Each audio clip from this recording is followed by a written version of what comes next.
یعنی ایک جنریشن نے یعنی ہمارے والد صاحب نے سنا، اس کے بعد ہم نے سنا، اس کے بعد ہمارے بچوں نے سنا، اور اب ان کے بچے جو ہے وہ سن رہے ہیں قبلہ کو. حالانکہ قبلہ جو ہے وہ آسٹریلیا میں مقیم ہے، لیکن آج کل چونکہ کمیونیکیشن کا زمانہ ہے اور ساری چیزیں جب آپ تقریر کر رہے ہوتے ہیں تو 1 گھنٹے کے بعد وہ سوشل میڈیا پر آپ کے فون کے اوپر موجود ہوتی ہے. تو دنیا کے مختلف سینٹرز میں ان کی ٹریولنگ بھی اتنی زیادہ ہے کہ دنیا کے مختلف سینٹرز میں ان کا جو تبلیغی رول اور وہ جو ہے اور ان کا ایک مخصوص اسٹریٹ فارورڈ طرز بیان ہے کہ یہ اس میں کسی کا لحاظ بھی نہیں کرتے ہیں اور آداب کی حدود میں رہتے ہوئے اپنا میسج جو ہے بالکل فرینک اور اسٹریٹ فارورڈ وے میں ڈیلیور کر دیتے ہیں. قبلہ کی صحت و سلامتی کے لیے درود بھیجیے.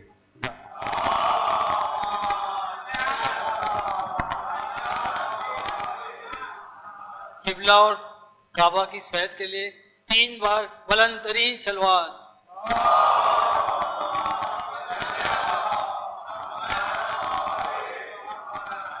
میں گزارش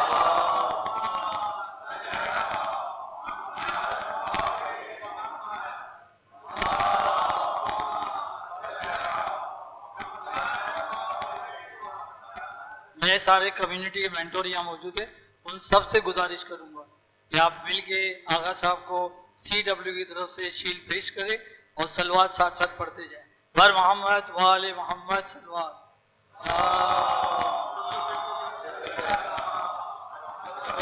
آپ آگے آ جاؤ، سب کی طرف سے آ جاؤ آ جاؤ آگے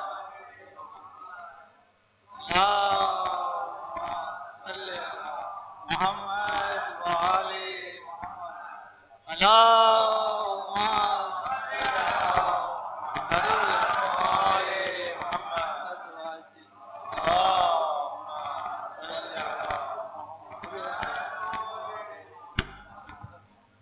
أعوذ بالله من الشيطان اللعين الرجيم. بسم الله الرحمن الرحيم. إنا أعطيناك الكوثر فصل لربك وانحر إن شأنك هو الأبتر. صدق الله العلي العظيم. حضرات گرامی، منقبت کے چند اشعار حضرت سید الشہداء کے حوالے سے استاد کا معروف کلام ہے، اسی کی 4 بند پیش خدمت کروں گا. درود پڑھ دے محمد اور آل محمد پر. محمد سویا ضمیر انسان ایک بار پھر جگانے ابلیسیت کی زد سے اسلام کو بچانے بچھڑے ہوئے بشر کو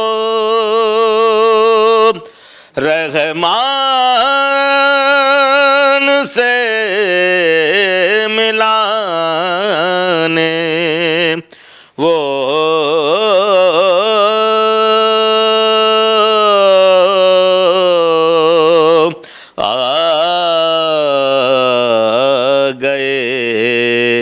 حسین وہ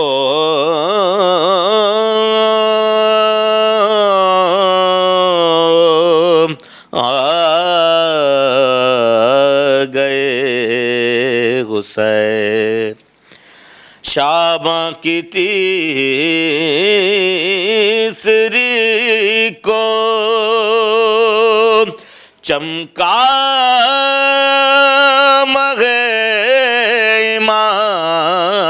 مت ہے مفتخر شہادت، مسرور ہے ولایت، ہے مطمئن شفاعت، امت کو بخشوانے وہ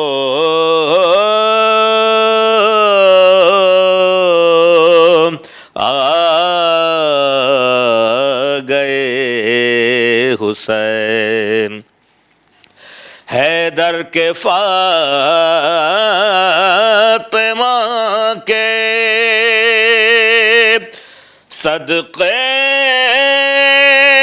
یہاں بٹیں گے، جن و ملائک بھی ہوں گے، جبریل بھی ملیں گے، آئیں گے انبیاء بھی اس در پر سر جھکانے، وہ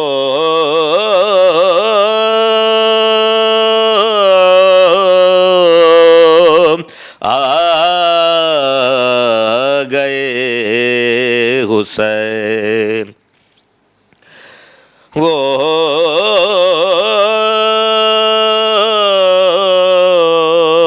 آ گئے حسین، رضواں بنے گا درزی،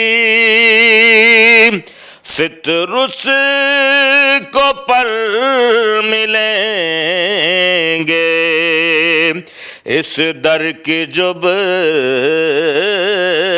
غصائی، جبریل بھی کریں گے، ڈھونڈیں گے انبیاء بھی خدمت کے 100 بہانے، وہ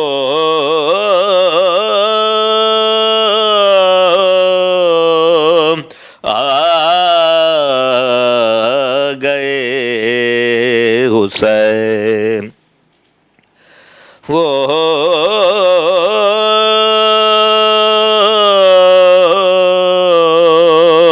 آ گئے حسین، دنیا بھی ان کے دم سے، عقبیٰ بھی ان کے دم سے، وابستہ ہر خوشی اور ہر غم ہے ان کے غم سے، کیا غم غصب جعفر جب آپ کے سرہانے، وہ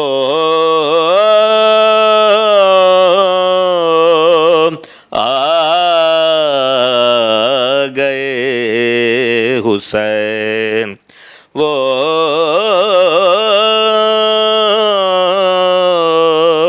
آ گئے حسین۔ حضرات گرامی بلا تاخیر میں گزارش کروں گا قبلہ و کعبہ سے کہ وہ آئیں اور خطاب فرمائیں۔ برائے خوشنودی امام رضا علیہ السلام بآواز بلند صلوات۔ اعوذ باللہ من الشیطان الرجیم، بسم اللہ الرحمن الرحیم، الحمدللہ رب العالمین، والصلاة والسلام علی سیدنا و مولانا بالقاسم محمد وعلی اہل بیتہ الطیبین الطاہرین واللعن الدائم علی اعدائہم الی قیام یوم الدین۔ رب اشرح لی صدری ویسر لی امری واحلل عقدۃ من لسانی یفقہوا قولی۔ أما بعد فقد قال الله سبحانه وتعالى في كتابه الكريم أعوذ بالله من الشيطان الرجيم بسم الله الرحمن الرحيم لقد من الله على المؤمنين إذ بعث فيهم رسولا من أنفسهم يتلو عليهم آياته ويزكيهم ويعلمهم الكتاب والحكمة وإن كانوا من قبل لفي ضلال مبين صدق اللہ العلی العظیم۔ ہماری گفتگو نبوت کے ذیل میں چل رہی تھی، آج آخری گفتگو ہے اور باتوں کو انشاءاللہ جو باتیں باقی رہ گئی ان کو جلدی اس کو سمیٹتے ہیں انشاءاللہ۔ ہماری گفتگو پہنچی تھی یہاں تک کہ انبیاء کے کاموں میں سے ایک اہم ترین کام یہ ہے کہ نبی جو ہے وہ یزکیہم کہ لوگوں کو پاک کرتا ہے۔ پاک کرنے کے لیے ضروری کہ انسان خود پاک ہونا چاہیے۔ اب ایک عالم بھی پاک ہوتا ہے، ایک مومن بھی پاک ہوتا ہے، وہ بھی تربیت کرتا ہے، والدین پاک ہوتے ہیں، اپنے بچوں کو تربیت کرتے ہیں، لیکن چونکہ یہاں پر خدا کا نمائندہ ہے، طہارت، مکمل طہارت چاہیے، مکمل پاکی چاہیے، لہٰذا خداوند متعال کہ یہ بندے جو انبیاء اور اوصیاء کی شکل میں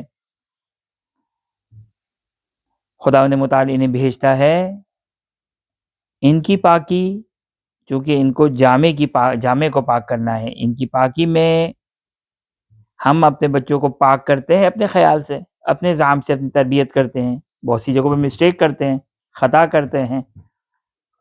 خداوند متعال کے کام اسی لیے ایک بات جو انشاءاللہ آگے آئے گی کہ نبی معصوم ہونا چاہیے، جہاں پر کوئی غلطی کا امکان نہ ہو، لہٰذا یہ خدا کے منتخب بندے ہیں۔ یزکیہم، تعلیم میں کتاب کے ساتھ ساتھ ضروری ہے طہارت۔ فقط لٹریچر دے دینا، کتاب دے دینا، تعلیم دے دینا یہ کافی نہیں ہے، بلکہ اس جامع میں رہ کر وہ پاک خالص نبی کو دیکھ کر جو وہ لوگ اس کی اتباع میں پاک ہوتے ہیں۔ اب یہاں پر بہت ساری جگہوں پہ ممکن ہے آپ کے ذہن میں سوالات آئے ہوں، ظاہر ہے میں اس کو فی الحال جواب دینے کے در پہ نہیں ہوں کہ اب غیبت کے زمانے میں، آج کے زمانے میں کیا ہے، تو ہمارے پاس جو ہے وہ الحمدللہ قرآن، روایات اور بہت ساری چیزیں ہیں کہ جو ہماری اصلاح کے لیے، ہماری تربیت کے لیے، ہماری تزکیے کے لیے جو ہے وہ موجود ہے الحمدللہ۔ اور بہرحال غیبت کے روایت کا جملہ ہے کہ جس طرح سورج بادلوں کے پیچھے رہ کر اہل زمین کے لیے وہ سورج اپنا فائدہ پہنچاتا ہے، امام زمانہ سلام اللہ علیہ پردہ غیبت میں رہ کر اہل زمین کے لیے اسی انداز سے فائدہ پہنچاتے ہیں۔ بہرحال ایک اہم ترین چیز انسان خود آمادہ ہو، انسان خود کوشاں ہو، انسان خود ارادہ رکھتا ہو، والذین جاہدوا فینا لنہدینہم سبلنا، کہ یہ انشاءاللہ العزیز خداوند متعال کی طرف سے بہرحال تکلیف ما لا یطاق، یعنی انسان کو اس کی طاقت سے زیادہ خداوند متعال کوئی ذمہ داری عطا نہیں کرتا ہے۔ خب لہٰذا تزکیہ نفس جو انبیاء کی طہارت کے لیے ہے، کہ جس کو قرآن اس انداز سے بیان کرتا ہے کہ سورہ صاد میں 38واں سورہ ہے، 38 آیت 45 سے 47، اعوذ باللہ من الشیطان الرجیم بسم اللہ الرحمن الرحیم وَاذْكُرْ عَبْدَنَا وَاذْكُرْ عِبَادَنَا إِبْرَاهِيمَ وَإِسْحَاقَ وَيَعْقُوبَ أُولِي الْأَيْدِي وَالْأَبْصَارِ۔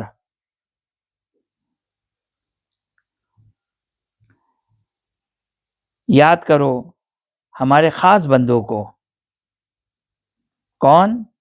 حضرت ابراہیم، حضرت اسحاق، حضرت یعقوب، یہ دونوں فرزند تھے حضرت ابراہیم علی نبینا و علیہ الصلوۃ والسلام، کہ جو صاحب اقتدار اور بصیرت تھے۔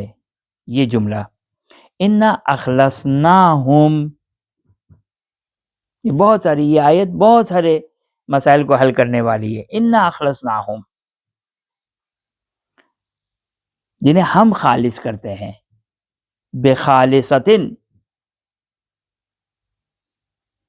میں عرصے دراز سے اس قسم کی ایک آیت کے تلاش میں تھا کہ انبیاء کی طہارت اور عصمت کے لیے، جیسے آیت تطہیر اہل بیت اطہار علیہ السلام کے لیے، انبیاء کے لیے ایسی کون سی آیت آئی ہے؟ یہ بہترین آیت ہے. انا اخلصناہم، ہم نے ان کو خالص کیا ہے.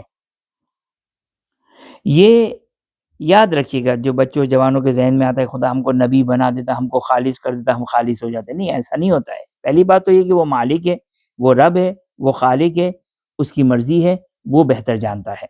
پہلی بات.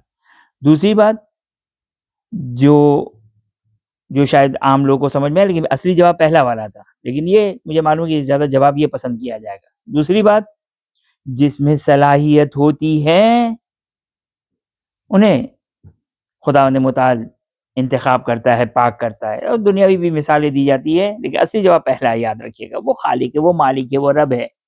لا یسأل عنہ، اس کے بارے میں، اس کے کاموں کے بارے میں کوئی سوال کرنے کا حق نہیں رکھتے ہیں. کیوں؟ اس لیے کہ خدا ہر چیز کا جاننے والا ہے، غیب کا جاننے والا ہے. اور یاد رکھیے گا، اس آیت کو تعویذ بنا کر رکھ لیں. ما اوتیت من العلم الا قلیلا. اعتراض وہاں پر کیا جاتا ہے جہاں پر انسان کچھ جانتا ہو. قرآن کہہ رہا ہے کہ ہم نے تم کو علم قلیل عطا کیا ہے. تمہیں کیا معلوم؟ تمہیں کیا معلوم تمہارے لیے کیا چیز اچھی ہے، کیا چیز بری ہے، کون سی چیز کو تم کو فائدہ پہنچائے گی، کون سی چیز تم کو نقصان پہنچائے گی، کس میں مصلحت ہے، کس میں مفسدہ اور نقصان ہے، دنیا کے لیے کیا فائدہ ہے، آخرت کے لیے کیا فائدہ ہے. قرآن کہتا ہے ما اوتیت من العلم الا قلیلا، ہم نے تو تم کو انتہائی قلیل علم عطا کیا ہے. جس طرح 2 سال کے بچے کو حق نہیں کہ اپنے ماں باپ کے اوپر اعتراض کرے کیونکہ وہ جاہل ہے. ہم خداوند متعال کی نسبت جاہل مطلق ہیں، لہٰذا یہ کہنا کہ خدا ہم کو نبی بنا دیتا، نہیں. یہ سوال یہ حق بندگی کے خلاف ہے، آداب بندگی کے خلاف ہے. یہ وہ مالک ہے، وہ خالق ہے، وہ رب ہے، وہ مولا ہے.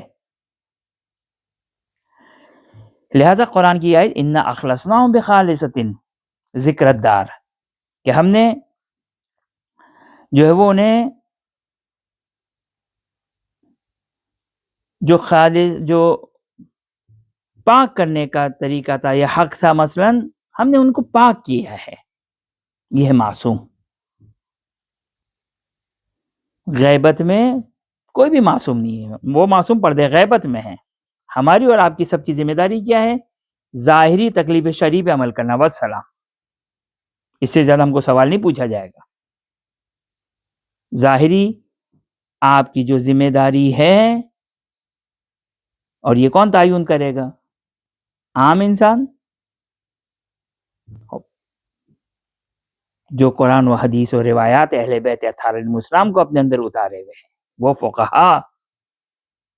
فقہا جنہوں نے ساری زندگی، جس کے پاس فرصت نہیں ہے، جس کے پاس فرصت نہیں ہے کہ لوگوں کے سامنے آئے، لوگوں کے ساتھ بیٹھک کرے، لوگوں کے ساتھ ملاقاتیں کریں، وہ اس کی زندگی قرآن و اہل بیت و تربیت یافتہ ہے، تعلیمات اہل بیت اطہار علیہ السلام، تربیت یافتہ ہے، تعلیمات اہل بیت اطہار علیہ السلام ہے. لہذا قرآن کہ انا اخلصناہم بخالصۃ، ہم نے ان کو خالص کیا ہے. لہذا امام مجتبیٰ علیہ الصلوۃ والسلام کی ولادت باسعادت کی مناسبت سے ظاہر بھی ہمیں گفتگو بہت ساری کرنی ہے، لیکن بہرحال یہ ایک اہم گفتگو ہے. یہاں پر میں آپ کی خدمت میں 2 امام مجتبیٰ سلام اللہ علیہ کی زندگی سے 2 روایت بیان کرنا چاہتا ہوں. یہ ہوتا ہے جو وحی الہی سے، غیب سے متصل اور کنیکٹڈ ہوتا ہے. ہم اور آپ ظاہری ذمہ داری کو ادا کرتے ہیں، اس سے زیادہ قیامت کے دن جواب دہ نہیں ہے. ہاں، بینی و بین اللہ کوئی ناانصافی نہیں ہے، کوئی بے ایمانی نہیں ہے، لیکن ہم توقع کریں کوئی فقی معجزہ دکھائے، کوئی جو کو مثال کے طور پر جو کو وہ امیر المومنین سلام اللہ علیہ کی طرح امام مجتبیٰ سلام اللہ علیہ کا جملہ ذرا ملاحظہ فرما لیجیے. یہ امام مجتبیٰ امام معصوم ہے, حجت خدا ہے. کیا فرماتے ہیں؟ دو جملے امام معصوم سلام اللہ علیہ کے. اس سے ہمیں ایک نبوت کا ایک آؤٹ لائن ایک وہ ملے گا کہ نبی خالص بھی ہوتا ہے اور کس طرح علم غیب سے متصل بھی ہوتا ہے اور کس طرح معصوم ہوتا ہے. یہ معصوم جو ہماری آنے والی ایک گفتگو ہے, جو ہم فی الحال یہیں پہ اس کو سمیٹیں گے, آج ہماری آخری گفتگو ہے. معصوم یعنی جو خطا سے محفوظ, اشتباہ سے محفوظ, مسٹیک سے محفوظ, نان ایرر. جھوٹ, گناہ, معصیت یہ تو بہت دور کی بات ہے, جہاں خطا اور نسیان اور بھول چک بھی نہیں ہے. کیوں؟ جو خدا کا نمائندہ ہے, عالم غیب سے متصل ہے. وہ روایت کا جملہ ہے کہ جب امام مجتبیٰ سلام اللہ علیہ نے صلح کی حاکم شام کے ساتھ, تو کچھ لوگوں نے امام کو برا بھلا کہا. فقال الحسن علیہ السلام, امام مجتبیٰ, یہ غربت ہے امام مجتبیٰ سلام اللہ علیہ کی, امام مجتبیٰ کی سلام اللہ علیہ کی غربت ہے یہ. کچھ لوگوں نے برا بھلا کہا. امام جواب میں فرماتے ہیں, وَيْحَكُمْ مَا تَدْرُونَ مَا عَمِلْتُ, وائے ہو تم پر, تم کو نہیں معلوم جو میں نے کیا. یہ ہے معصوم, یہ ہے معصوم. خدا چاہتا یہ ہے کہ سوسائٹی, جامع معاشرہ انڈر دی امبریلا آف اپنا کوئی نمائندہ, نبی کی شکل میں یا وسیع کی شکل میں.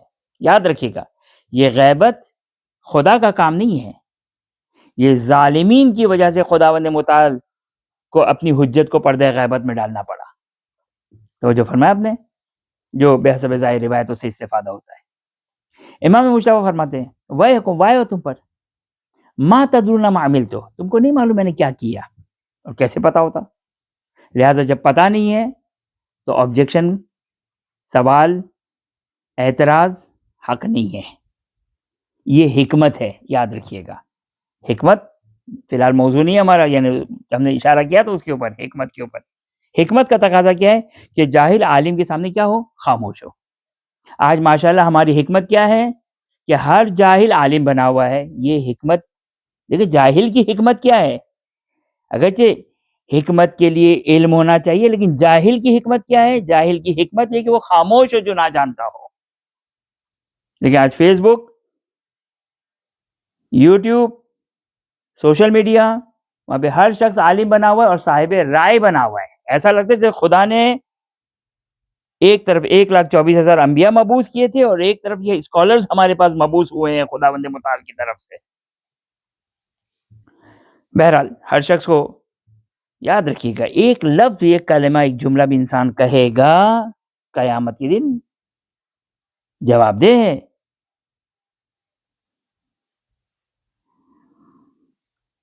امام فرماتے ہیں, وائے ہو تم پر, تمہیں نہیں معلوم میں نے کیا کیا. واللہ, کہ واللہ سوائے حجت خدا کے کوئی یہ جملہ نہیں کہہ سکتا ہے, کوئی یہ جملہ نہیں کہہ سکتا ہے جو امام معصوم اور حجت خدا انبیاء اور ائمہ اطہار علیہم السلام کہہ سکتے ہیں.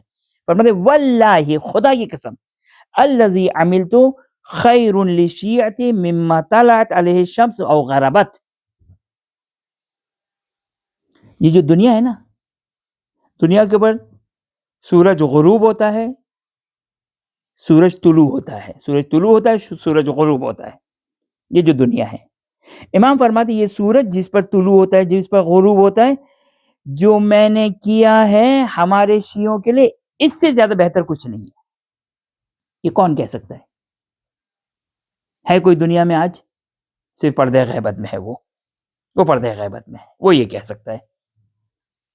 الا تعلمون, نہیں جانتے, انا امامکم, میں تمہارا امام ہوں, مفترض الطاعہ, تمہاری اطاعت مجھ پر واجب ہے, وعہد سید شباب اہل الجنہ, میں 2 جنتوں کے جوانوں کے سرداروں میں سے ایک ہوں. پھر امام فرماتے ہیں, اما علمتم, نہیں جانتے ان الخضر لما خرق السفینہ واقام الجدار وقتل الغلام، حضرت خضر اور حضرت موسیٰ کا واقعہ جو قرآن میں آپ لوگ سنتے رہے سورہ کہف میں، کہ حضرت موسیٰ حضرت خضر کے پاس گئے، حضرت خضر نے کہا کہ تم برداشت نہیں کر سکو گے، کیسے تم برداشت، حضرت خضر کہتے ہیں تم کیسے برداشت کرو گے جس چیز کو تم نہیں جانتے ہو، یہ بھی ایک مشکل ہے، جس کو انسان نہیں جانتا انسان برداشت نہیں کر سکتا ہے، انسان اعتراض کرتا ہے جہالت کی بنا پر کرتا ہے، جہالت کی بنا پر انسان اعتراض کرتا ہے۔ امام فرماتے ہیں کہ اما علمتم ان الخضر، جب حضرت خضر نے کشتی میں سوراخ کی، دیوار کی تعمیر کی جس کو قرآن میں بیان کیا، اور ایک بچے کو قتل کیا، کانا ذالک سخطا لموسیٰ علیہ السلام، تو حضرت موسیٰ غضبناک ہو گئے، اے خضر تم خضر اے شخص تم کیا کر رہے ہو، تم نے ایسے ہی کسی کے مال میں سوراخ کر دیا، تم نے اس گاؤں والوں کی دیوار کی مرمت کی جنہوں نے جو ہماری مہمان نوازی نہیں کی، تم نے ایک بچے کو من غیر حق قتل کر دیا، ظلمن قتل کر دیا۔ حضرت موسیٰ جیسا نبی علی نبینا علیہ الصلوۃ والسلام برداشت نہیں کر سکے، کیونکہ حضرت موسیٰ کو علم نہیں تھا، علم نہیں تھا۔ کہ امام مشتبہ علیہ السلام خود فرماتے ہیں، کہتے ہیں کہ یہ جو حضرت موسیٰ غضبناک ہوئے پتہ ہے کیوں ہوئے؟ اذ خفی علیہ وجہ الحکمہ، ان کا حضرت خضر کے ان کاموں کی حکمت کا علم حضرت موسیٰ کے پاس نہیں تھا۔ لہذا امام مشتبہ سلام اللہ علیہ کیا سمجھا رہے ہیں کہ تم لوگ بھی مجھ پر اسی طرح اعتراض کر رہے ہو جس طرح حضرت موسیٰ علی نبینا علیہ السلام نے حضرت خضر سلام اللہ علیہ کے اوپر اعتراض کیا تھا، کیونکہ ان کے پاس حضرت خضر کے کام کے پاس کی حکمت نہیں تھی، تمہارے پاس میرے کاموں کی حکمت نہیں ہے۔ یہ دونوں علم الہی سے متصل تھے، غیب سے متصل تھے، لہذا نبی غیب سے جب تک متصل نہیں ہو اصلاح نہیں کر سکتا، جامع اور معاشرے کے لیے مفید نہیں ہو سکتا ہے، دنیا اور آخرت کے لیے مفید نہیں ہو سکتا ہے، دنیا اور آخرت کے لیے۔ آپ جائیے کتنی روایات ہے، امام علیہ السلام نے باقاعدہ اصول کافی میں قرضے کے باب میں امام نے فرمایا کہ قرضہ کب لو کب نہ لو، کس چیز میں خرچ کرو، کس طرح خرچ کرو۔ مثال کے طور روایت میں ہے کہ دیکھو جب کوئی زمین کے لیے زمین خریدی ہوئی ہو تو اس کو مت بیچنا، کیونکہ اس کو بیچ دو گے تو پیسہ ضائع ہو جائے گا، مگر یہ کہ تم کوئی اور ملکیت لو، کوئی اور زمین لو، کوئی اور پراپرٹی لو۔ یہ امام معصوم کا فرمان ہے روایت کے مطابق اصول کافی میں۔ یہ ایک جملہ امام مجتبیٰ سلام اللہ علیہ کا۔ دوسرا جملہ امام مجتبیٰ سلام اللہ علیہ کہ یہ واللہ بلا انشاء، امام معصوم کے علاوہ کوئی نہیں کہہ سکتا ہے۔ کیا فرماتے امام مجتبیٰ سلام اللہ علیہ؟ لولا ما اتیتو، اگر وہ کام جو میں نے کیا اگر نہیں کیا ہوتا، لما ترک من شیعۃ علی وجہ الارض احد الا قتل، امام مجتبیٰ سلام اللہ علیہ فرماتے ہیں یہ ہوتا ہے حجت خدا امام معصوم، کہ وہ کام جو میں نے نہیں کیا، جو میں نے کیا اگر نہ کیا ہوتا تو روئے زمین پر ہمارا ایک شیعہ بھی زندہ باقی نہ رہتا۔ کس کو یہ علم غیب؟ کسی کو ہے علم غیب؟ نہیں ہو سکتا، محال ہے۔ غیبت کے زمانے میں سنت الہی کیا ہے؟ سنت الہی یہ کہ آپ اسی طرح غیبت کی زندگی میں بغیر عالم غیب کے مرتبط کی صرف ظاہری تکلیف کے مطابق عمل انجام دے، والسلام، صرف ظاہری تکلیف کے مطابق آپ انجام دے۔ یہ ہے غیبت کا فلسفہ۔ جائیے فقہا کو پڑھیے، خطبہ اہل منبر جائے فقہا کو پڑھیے، یہ غیبت کی زندگی ہے، یہ غیبت کا امر ہے۔ یہ 2 4 5 واقع ملاقات کے جس میں خود علماء اختلاف کرتے ہیں کہ ثابت ہے ثابت نہیں ہے وغیرہ وغیرہ، کوئی انکار کرتا ہے، کوئی قبول کرتا ہے، کوئی کہتا ہے یہ 1 2 4 5 مثالیں، اس کے علاوہ مثالیں نہیں وغیرہ وغیرہ۔ لہذا امام کے کاموں میں سے ایک کام کیا ہے؟ تزکیہ نفس کرنا، خود پاک ہو۔ قرآن کہتا ہے انا اخلصناہم بخالصۃ، انا اخلصناہم خالصۃ، ہم نے ان کو پاک کیا ہے، ہم نے ان کو پاک کیا ہے بخالصۃ، انا اخلصناہم بخالصۃ، ہم نے ان کو پاک کیا، جو ظاہراً پاک کرنے کا حق ہے۔ لہٰذا تزکیہ اس وقت تک نہیں ہو سکتا جب تک انسان پاک نہ ہو. کیسا پاک؟ نماز شب پڑھتا ہو، گناہوں سے بچتا ہو، دعائے کمیل پڑھتا ہو، استغفار کرتا ہو. نہیں، یہ بہت اچھا ہے، یہ ہمارا لیول ہے، یہ ہماری معراج ہے. لیکن معاشرے، جامع اور سوسائٹی کو طہارت دینے کے لیے خدا کا نمائندہ آئے گا.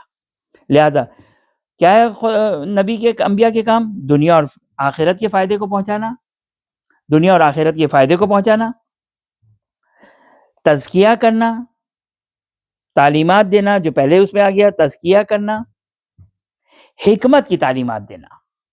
حکمت جس آئمہ کے کلام میں نے بھی آپ کی خدمت میں عرض کیا، حکمت کی تعلیمات دینا. امام علیہ السلام نے کہا پراپرٹی خریدو تو پراپرٹی میں پیسہ ڈالو، روایات ہے. جائیے انسان، ہمارے یہاں یہ چیزیں کم پڑھی جاتی ہے. یہ حکم ہے، یہ حکمتیں ہیں یہ. لہذا حکمت کی تعلیم دینا. یا جیسے بعض روایتوں میں کہ اس طرح انفاق نہ کرو، انفاق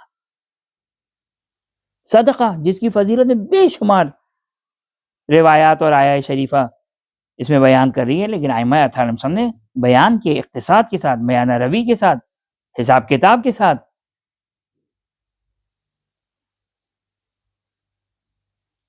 اب ہم نے ایک واقعہ پڑھ لیا، امام مصطفیٰ سلام اللہ علیہ نے زندگی میں مثلا 2 مرتبہ جو وہ پورے گھر کو راہ خدا میں خرچ کیا، نہیں، وہ امام معصوم ہیں.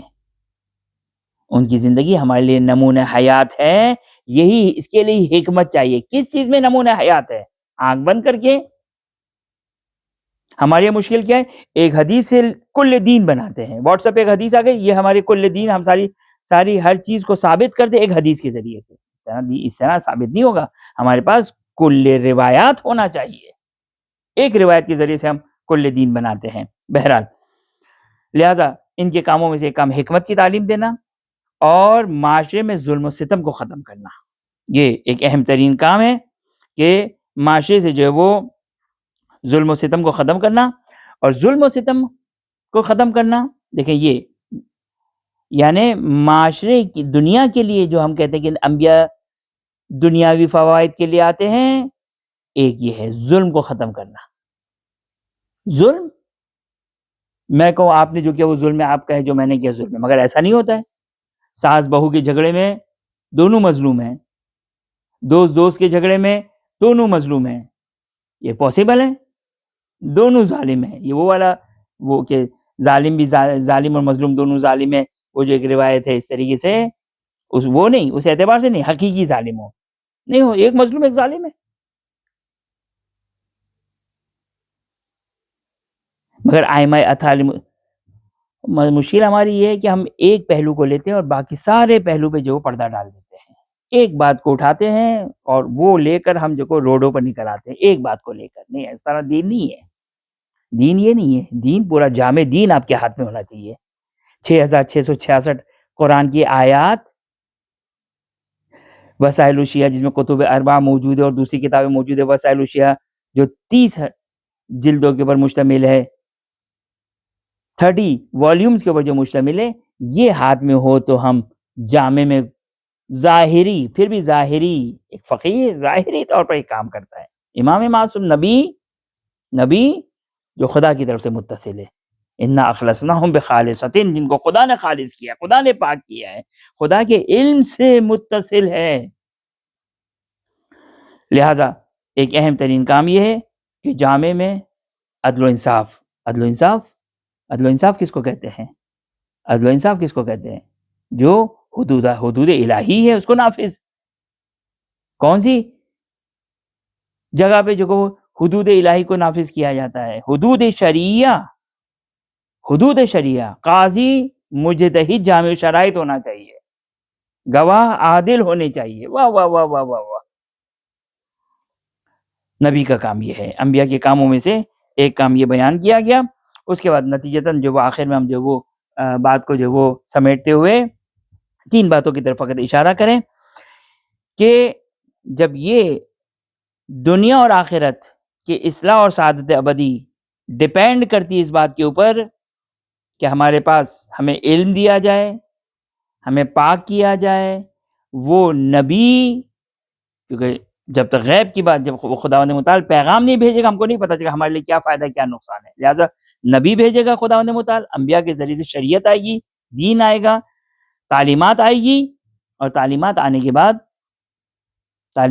بعد وہ ہم کو پڑھائے گا، تزکیہ کرے گا، امپلیمنٹیشن کرے گا معاشرے اور جامع میں. کیونکہ یاد رکھیے گا، جامع معاشرہ، سوسائٹی جب بری ہوتی ہے تو یاد رکھیے گا اچھا انسان بھی برا بن جاتا ہے. اچھے سوسائٹی اور پاک معاشرہ چاہے ظاہر میں ہی کیوں نہ ہو، یہ خود مفید ہے، یہ خود جامع کی اور سوسائٹی کی بقا اور کمال کے لیے ضروری ہے، بقا اور کمال کے لیے. اسی لیے سوسائٹی دیکھیں، کبھی آپ کو نہیں ملے گا کہ آئمہ اتھاریہ رسول خدا صلی اللہ علیہ وسلم کی جو زندگی ہمارے سامنے ملتی ہے کہ رسول صلی اللہ علیہ وسلم نے لوگوں کے گھروں میں جا کے جو کہ وہ حملے کر کے جو وہ حدود کو جاری کیا انہیں. اسی لیے سوسائٹی آپ کی محفوظ رہنی چاہیے، آپ کی سوسائٹی جو وہ پاک رہنی چاہیے. بہرحال لہذا انسان، 3 چیزیں ہیں انسان کے اندر: غضب و شہوت، کہ جو انسان کو تمرد کی طرف، برائی کی طرف، ہلاکت کی طرف، تباہی کی طرف لے جاتا ہے. ہر انسان کو خداوند تعالیٰ نے انسان کی فطرت میں یہ رکھا ہے. اس کو مینیج کرنے کے لیے خداوند تعالیٰ نے عقل دی ہے، لیکن عقل صرف اور صرف ان چیزوں کو مینیج کر سکتا ہے تعلیمات الہی کے انڈر میں. لہٰذا دنیا اور آخرت کی بھلائی کے لیے خداوند متعال نے اس کائنات کو بنایا، اس دنیا کو بنایا کسی مقصد کی خاطر. اس مقصد کو بیان کرنے کے لیے نبی کو ہونا چاہیے، نبی کے ہونے کے لیے ضروری کہ وہ دین و شریعت کو بیان کریں، اور یہ ممکن نہیں ہے جب تک جو وہ خدا نبی کو نہ بھیجے. لہٰذا خدا کے لیے ضروری ہے کہ انبیاء کو بھیجے، ورنہ خدا کی غرض، خدا کا مقصد ختم ہو جائے گا. اور حکیم ایسا کام نہیں کرتا ہے، عبث کام نہیں کرتا ہے. لہٰذا نبوت اور رسالت ثابت ہوتی ہے. نبوت اور رسالت کے لیے کیا ضروری ہے؟ نبوت اور رسالت کے لیے ضروری ہے کہ معجزے کے بغیر نبوت اور رسالت ثابت نہیں ہو سکتی ہے. نبوت اور رسالت معجزے کے بغیر ثابت نہیں ہو سکتی. ایک شخص آ کر کہ میں نبی ہوں، آپ کہیں خوف خدا میں کہ میں نے اگر نبی کا انکار کیا تو میں تو مستحق عذاب و عقاب و جہنم کا مستحق اور ہمیشہ ہمیشہ کے لیے حرام عذاب الہی اور جہنم کا ایندھن بن جاؤں گا. جی نہیں، آپ کے لیے جب تک پروف نہ ہو، ثابت نہ ہو کہ یہ نبی ہے،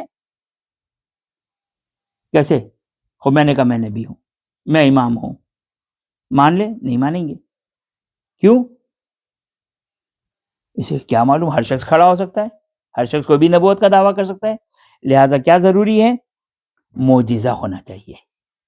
اپنی بات کو ثابت کرنے کے لیے معجزہ، یعنی وہ کام کہ جو عام طور پر کوئی نہ کر سکتا ہو اس کو انجام دے. اچھا، اب آج کل اے آئی کے دور میں ٹیکنالوجی اتنی فاسٹ ہو چکی ہے، لہٰذا آپ کو دقت سے دیکھنا ہوگا. لیکن یاد رکھیے گا، امام معصوم کا جو معجزہ ہوگا، روایت بڑی خوبصورت روایت ہے کہ امام معصوم سلام اللہ علیہ نے کہا کہ میرے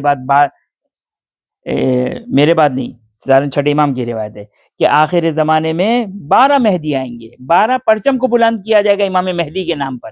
راوی پریشان ہو گیا، یہ ابن رسول اللہ، ہم کو کیسے پتہ چلے گا، ہم تو ہلاک ہو جائیں گے. امام نے کہا ڈرنے کی کیا ضرورت ہے، گھبرانے کی کیا ضرورت ہے. امام نے سورج کی کرنیں آ رہی تھی، سورج کی کرنیں گھر میں پڑ رہی تھی. امام نے کہا کہ ہمارا امر، یعنی امام کا ظہور، اس سورج سے زیادہ روشن اور واضح ہوگا، یہ خدا کے اوپر واجب ہے. عقل یہ کہتی ہے خدا پر ضروری ہے کہ اس اے آئی کے دور میں گھبرانے کی ضرورت نہیں ہے. جب خدا کا معجزہ آئے گا تو ہر شخص قبول کرے گا، ایکسیپٹ کرے گا. ممکن ہے اے آئی کے دور میں امام کا وجود نہ ہو، امام کا ظہور نہ ہو. معذرت، کس نے کہا اے آئی کے دور میں امام کا ظہور ہونے والا ہے؟ ممکن ہے یہ جس طرح دنیا اتنی تیزی سے ترقی کر رہی ہے، جو در حقیقت دلدل اور زوال کی طرف جا رہی ہے، اس تیزی کے ساتھ ممکن ایسا ہو. لہذا گھبرانے کی ضرورت نہیں، انتظار کیجیے. کسی معجزے کی تلاش آپ نہ کریں، معجزہ خود آپ کی تلاش میں آئے گا. خدا، روایات ہے، جب امام ظہور فرمائیں گے اب آپ کو ہر شخص کو ڈر ہے کہ یہ روایت تو آج اے آئی کے دور میں کیا مشکل ہے. جب امام ظہور فرمائیں گے ہر شخص اپنی زبان پر اپنی زبان میں سنے گا. امام زمانہ سلام اللہ علیہ اور حق مع علی، حق علی کے ساتھ ہے اور باطل فلاں کے ساتھ ہے. ہر شخص سنے گا اس چیز کو. حدیث معتبر صحیح سند روایت میں ہے. لہٰذا آپ کو فکر کرنے کی ضرورت نہیں. جب وہ حجت آئے گی اپنا معجزہ لے کر آئے گی اور آپ کے لیے جو روز روشن. لہٰذا ابھی شک کی صورت میں ادھر ادھر گھبرانے کی ضرورت نہیں ہے، پریشان ہونے کی ضرورت نہیں ہے.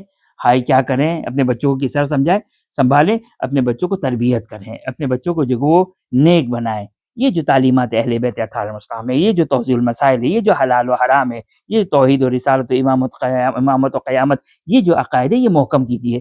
امامت محکم کیجیے. امام زمانہ کی غیبت کی روایات سنائیے، توحید سمجھائیے، عدل الہی سمجھائیے.